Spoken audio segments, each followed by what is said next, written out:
Baby ko, kamusta ka na?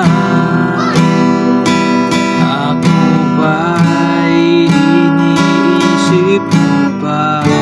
Hello mga ka-idol! So ngayon, meron ulit akong ituturo sa inyong kanta.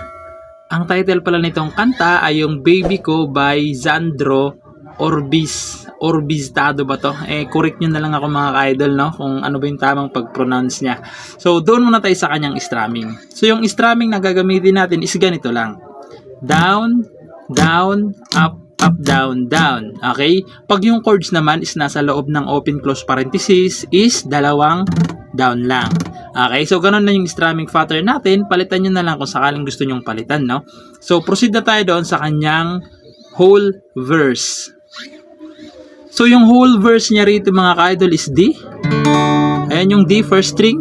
Second string, tsaka ito, third string. Ayan, D. Sunod, E minor. Yung E minor, ito siya. Fourth string lang, tsaka fifth string. Ayan, E minor. Sunod, A7. Yung A7, ito siya.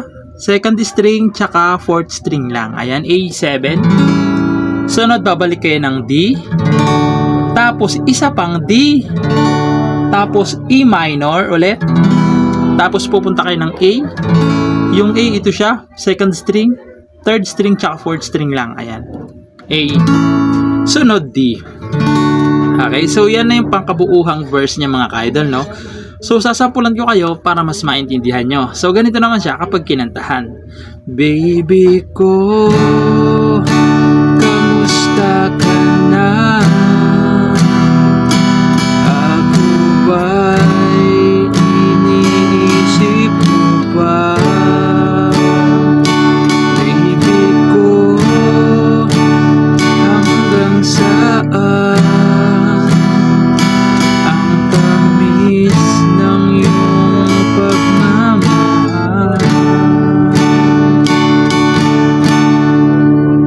Pagkatapos niyan is doon na sa part na ako ba. So doon na yun sa bridge, no? So puntahan na natin yung kanyang bridge. So yung bridge niya dito mga ka-idol is B minor. Yung B minor nakabar sa second fret pala, second fret. Sa third naman is second string. Sa fourth naman ay fourth string tsaka third string. Ayan, B minor.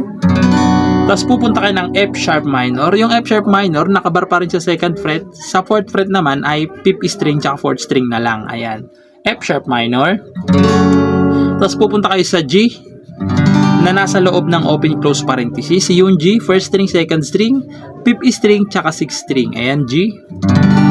Tapos pupunta naman pala kayo sa A na nasa loob ng open close parenthesis. Tapos pupunta kayo ng D. Tapos babalik lang kayo ng B minor, F sharp minor, tapos G ulit na nasa loob ng open close parenthesis, tapos E naman. Ito lang yung naiba, E.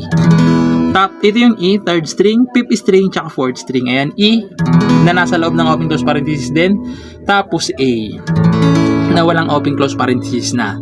Okay? So, sasampulan ko yung bridge para mas maintindihan nyo. So, ganito naman siya kapag kinantahan. Ako ba iyong mahihintay sa kabila ng ating mga away, kung sakaling ayaw mo na sa akin, baby ko, patuloy kang mamahalin, kung sino man ang may kasalanan. So, doon na yun sa chorus, no? So, puntahan na natin yung kanyang chorus. So, yung chorus niya rito mga ka-idol is D. Ayan, naturo ko na naman na isa-isa kanina yung string, kaya hindi ko na isa-isahin ngayon, no? Ayan, D. E minor. Tapos A na nasa loob ng open close parenthesis. Tapos F sharp. Yung F sharp, ito siya. Ito siya, nakabar sa second fret. Sa third fret naman ay third string. Sa fourth fret naman ay fifth string tsaka fourth string. Ayan yung F sharp na nasa loob ng open close parenthesis din. Tapos pupunta kayo ng B minor. Yung B minor, ibababa nyo lang to. Ayan, naturo ko naman na. Ayan yung B minor. Tapos babalik kayo sa G. Ay, pupunta pala kayo ng G. Tapos D ulit, na nasa loob na ng open close parenthesis. Tapos B minor, na nasa loob din ng open close parenthesis. Tapos E minor, na nasa loob din ng open close parenthesis. Tapos A, na nasa loob din. Tapos D, na walang open close parenthesis na. Tapos babalik kayo ng E minor, na nasa loob ng open close parenthesis. Tapos A ulit, na nasa loob ng open close parenthesis din. Okay? So, pagpasyensyahan nyo na mga kaidol, medyo mahaba-haba yung chorus natin, no? Pero alam ko naman kayang-kaya nyo yan. So, sasampulan ko para mas maintindihan nyo. So, ganito naman siya kapag sinampulan.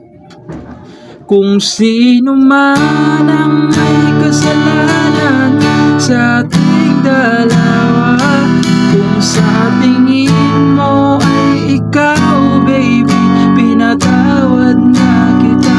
At kung ako ang dahilan ng ating pagkakalayo, baby ko, patawarin mo ako.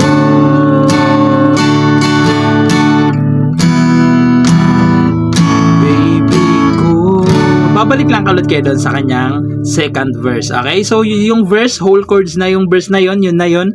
Pagkatapos naman, dito naman tayo sa ending. Yung ending niya doon sa part na, baby ko, patawarin mo ako. So, yung ending nito is E minor lang. Tapos A, tapos D. Okay, yung ending na yan, nasa loob yan ng open close parenthesis, no? So, ayun lang. Sana nagustuhan nyo yung tutorial natin ngayon. And bye-bye!